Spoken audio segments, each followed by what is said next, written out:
pourquoi je ne propose plus de séances EMDR à la carte.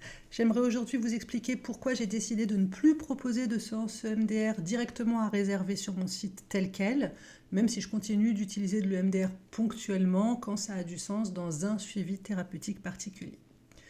Ce choix, ça ne vient pas d'un rejet de la méthode en elle-même, c'est important que je le répète. Et que je le dise clairement, c'est pas un problème que j'aurais vis-à-vis de l'EMDR, c'est pas non plus un désintérêt de ma part pour le trauma, c'est plutôt ma réflexion qui se base sur ma pratique clinique, sur de l'éthique, et donc c'est une réflexion qui a donné un résultat très concret de ma part en ce début 2026. L'EMDR, c'est un outil, c'est une méthode qui est reconnue, notamment pour certains traumatismes précis. Mais en fait, elle est souvent présentée par le marketing comme une solution rapide, ce qui n'est pas vrai, quasi magique, ce qui n'est pas vrai, qui fonctionnerait en quelques séances, ce qui n'est pas vrai, pour tout type de problématique, ce qui n'est pas vrai, et qui ne demanderait pas d'investissement émotionnel du patient, ce qui n'est pas vrai du tout. Dans la réalité clinique, ce n'est pas le cas, ni celle que je rencontre, ni celle des professionnels qui ont pignon sur rue et qui proposent ça de manière globale. Le souci, c'est que moi, dans ma pratique, je reçois beaucoup de demandes qui concernent des difficultés qui n'ont pas grand-chose à voir avec le trauma au sens clinique. C'est-à-dire que quand on me demande de faire de l'EMDR pour des problèmes d'anxiété diffuse, pour des difficultés relationnelles, pour un mal-être ancien qui dure depuis un événement très très lointain du passé mais qui n'a pas été vraiment traumatique. Quand on me parle de troubles liés dans tout ce qui est estime de soi par exemple, ou une souffrance qu'on pourrait dire presque existentielle, dans ces situations-là, proposer de l'EMDR, ce n'est pas spécialement pertinent, voire même ça peut être contre-productif. Ça peut être dangereux, l'EMDR est un outil, il peut être dangereux, comme n'importe quel outil, s'il est mal utilisé ou pas envers la bonne problématique. Ce que j'observe aussi, c'est qu'il y a vraiment une demande très ciblée. Les gens, ils me contactent en disant « je veux faire de l'EMDR ». On m'a conseillé, mon médecin m'a conseillé de faire de l'EMDR. En fait, comme si on demandait dans le menu une technique précise, et ça, indépendamment de tout cadre thérapeutique. Or, je le répète, mais le MDR, c'est un outil.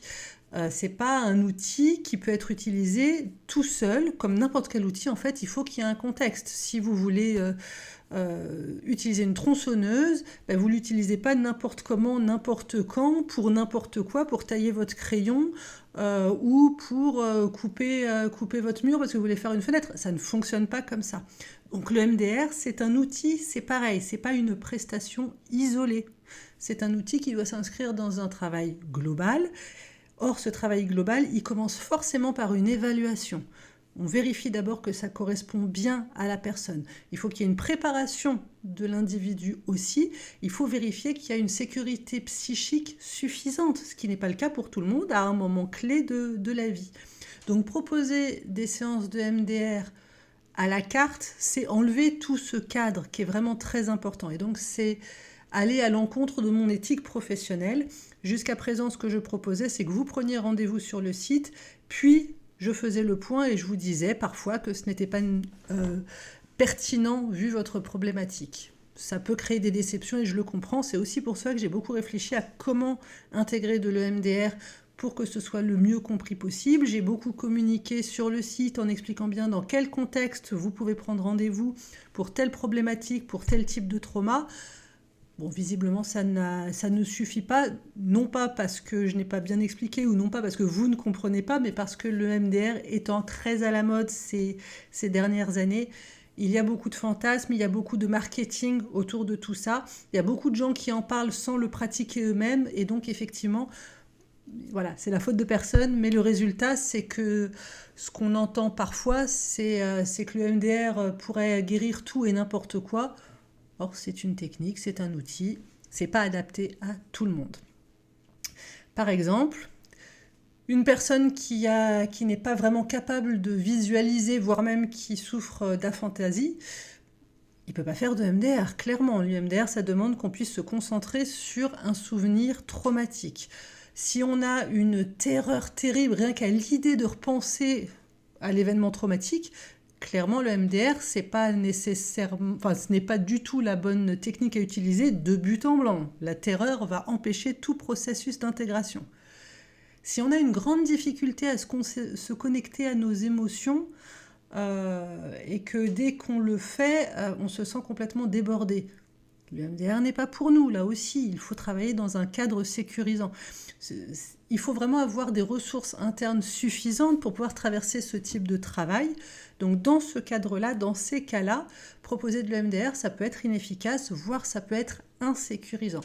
Or, mon rôle, ce n'est pas d'imposer une méthode, c'est de protéger mon patient. C'est la première chose avant tout, quitte à dire non. C'est important de savoir dire non, non pas pour le plaisir, mais pour la sécurité psychique de mon patient et pour qu'il aille mieux surtout. C'est ça l'objectif. D'un point de vue scientifique et clinique, il y a aussi des débats autour de l'EMDR, notamment sur le fait que son efficacité, on n'arrive pas à prouver qu'elle est liée au mouvement oculaire ou du moins aux mouvements bilatéraux en eux-mêmes. L'efficacité, elle repose davantage sur l'exposition aux souvenirs, le fait de faire ça dans un contexte où on se sent en sécurité avec notre thérapeute, où il y a une vraie relation thérapeutique et où on s'expose petit à petit, on répète l'exposition aux souvenirs. Visiblement, toutes les études cliniques sur les techniques thérapeutiques, quelles qu'elles soient, en reviennent à ça, le MDR de même. Les recommandations sont très claires concernant le MDR. C'est indiqué pour certains traumatismes très précis. Et c'est beaucoup moins efficace, voire pas du tout, pour des traumatismes complexes ou pour des souffrances psychiques diffuses. Or moi, en tant que psychanalyste, c'est ce type de problématique que je rencontre le plus souvent dans ma pratique. En fait, les personnes qui viennent me voir, même dans le cas où on vient me voir suite à un trauma, voilà, quelqu'un qui s'est fait agresser dans la rue et qui me dit « la semaine dernière, je me suis fait agresser, depuis je ne dors plus, je ne suis pas bien ». D'un point de vue purement factuel, le MDR semble tout à fait correspondre comme outil thérapeutique à ce type de trauma.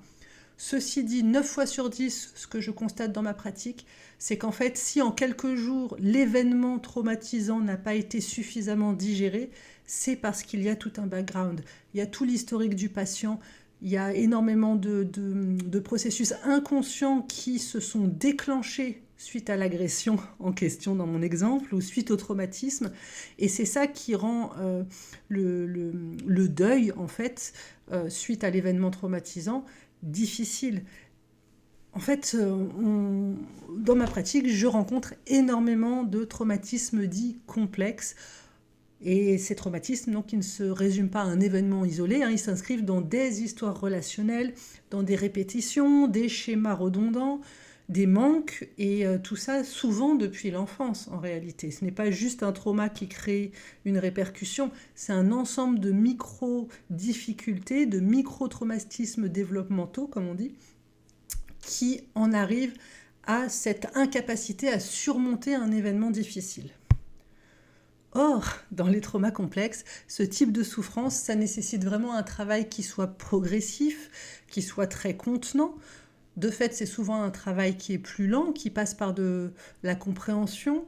Il faut qu'il y ait une très bonne sécurité émotionnelle du patient, et pour ça, ça passe par de la relation thérapeutique. Et la relation, elle ne se crée pas en se contentant de faire bouger les yeux de son patient sans communiquer avec. Donc, dans ces contextes-là, le MDR seul, ça ne suffit pas. Ce que je fais aujourd'hui, du coup, c'est que je propose plus de séances de MDR à la demande.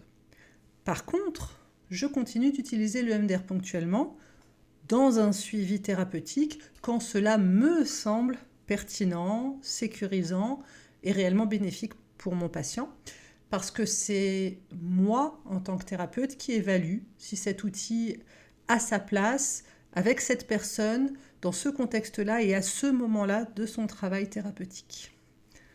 Voilà, donc ce choix que j'ai fait et que j'ai décidé d'assumer en ce début d'année, il est là pour vous offrir un accompagnement qui soit plus juste, qui soit plus respectueux du rythme de chacun, qui soit plus cohérent avec votre réalité clinique, parce que je garde toujours à l'esprit que mon objectif, ce n'est pas d'aller vite, ce n'est pas non plus de faire durer des 1000 et des 100 pour des raisons lucratives. Mon objectif, ça restera toujours que vous alliez bien, quitte à enlever de mon menu, de mon site, cette proposition MDR que les algorithmes aiment bien et qui peut permettre éventuellement à mon site d'être plus mis en avant, mais qui, dans ma pratique, me semble aujourd'hui être devenu presque un argument marketing plus qu'un véritable outil thérapeutique pour le bien du patient, en partant de l'idée que ce serait un outil magique qui, en quelques séances, 2-3 rendez-vous, permettrait de régler ces traumatismes les plus anciens et les plus terrifiants. Ça ne marche pas comme ça. Je veux donc être plus alignée avec ce que je propose et avec mon suivi thérapeutique. Je vous souhaite une très très bonne journée. N'hésitez pas, si vous avez des questions, à les partager en commentaire ou à m'envoyer un message privé. J'y répondrai avec plaisir. Bonne fin de journée, bye bye.